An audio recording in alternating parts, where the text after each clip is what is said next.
Imagine if someone paid you $20 for doing something and you were like, "Hey, that's not fair. I should get at least 40." And they're like, "Yeah, but this is all I'm worth. Just take it or leave it." Then you took the money because you needed it. That sucks. You just got robbed. But what if that happened to everyone in the world? That is what happened when the US dollar was first introduced. Welcome to my channel. Today, we are counting down the top 10 strange history facts about money. Number 10, the Spanish dollar. When Christopher Columbus arrived in the United States, he didn't know that he had been robbed by an African prince named Mansa.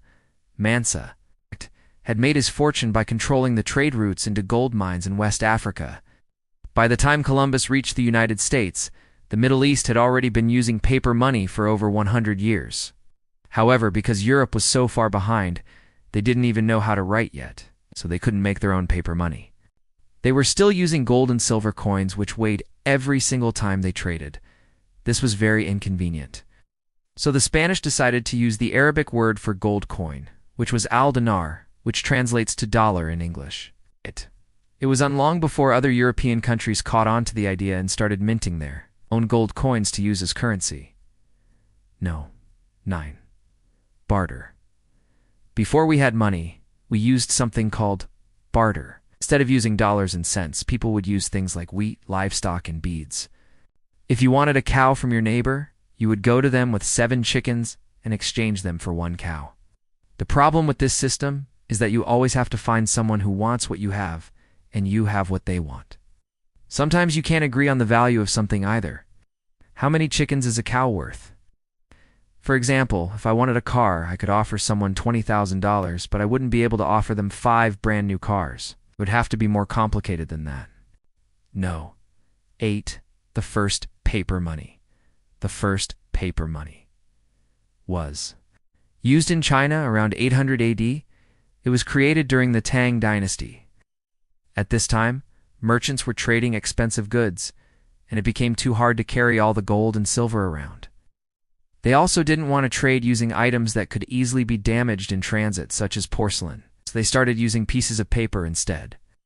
These early banknotes were only worth about $2 and had to be stamped with a government seal to be considered legal tender. Even though the Chinese invented paper money, it took another 600 years before the rest of the world started using it. Number 7. The Curse of King Croesus. Once upon a time, there was a king named Croesus. He ruled over a small country in ancient Greece, but he was the richest man in the world. One day he asked the Oracle of Delphi to tell him if he should go to war against the Persians. The Oracle told him no, saying that if he did, he would destroy his own empire. Crazy coincidence, right?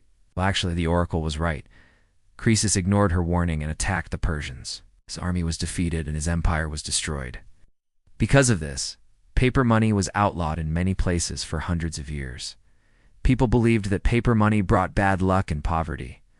It wasn't until 17th century Europe that people started using it again. 6. The Zimbabwean dollar.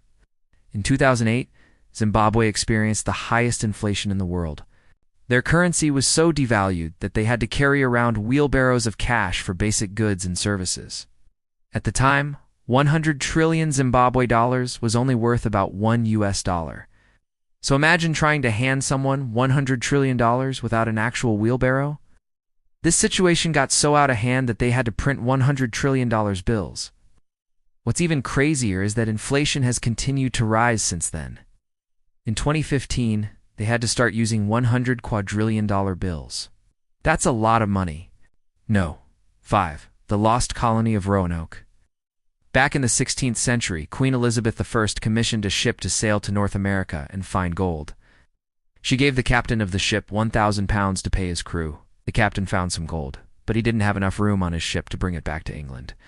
So he gave the money to one of his crew members and told him to build a settlement until the next ship came by to collect the gold. The next year, a second ship arrived, but the crew was nowhere to be found, and the settlement was abandoned. All that was left behind was a single word carved into a tree that said Croatoan. Nobody knows what happened to them. But some believe that they may have joined a local tribe. Other historians believe that they were killed by pirates or disease. Some say they were all eaten by a giant squirrel. Number 4. The Confederate dollar. During the American Civil War, The Confederate States of America printed their own paper money. But there was a problem. No one would accept it as legal tender. People didn't trust the Confederacy, and they were afraid that the money would become worthless once the war was over. To fix this, the Confederate government passed a law that said that anyone who refused to accept Confederate dollars would be put to death. But this didn't really work. In fact, it made people less likely to accept the currency, because now they risked being killed if they accepted it.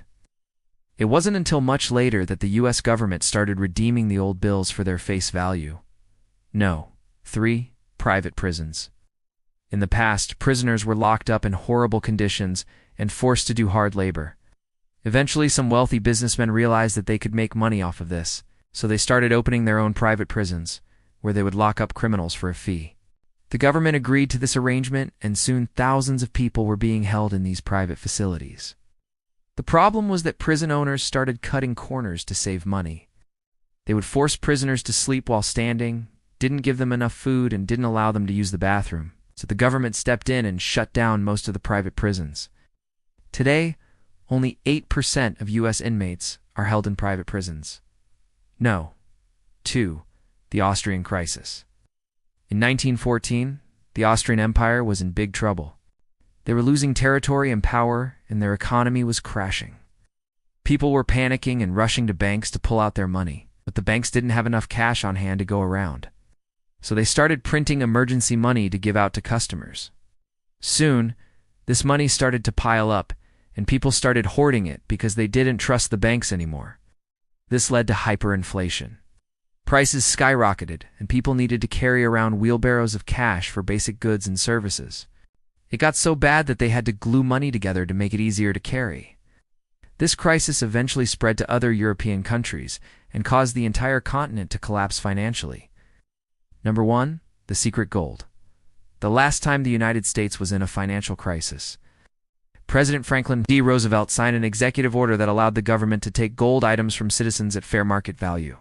This meant that the government would essentially be stealing gold items from people. It sounded crazy, but it was done to help stabilize the U.S. economy.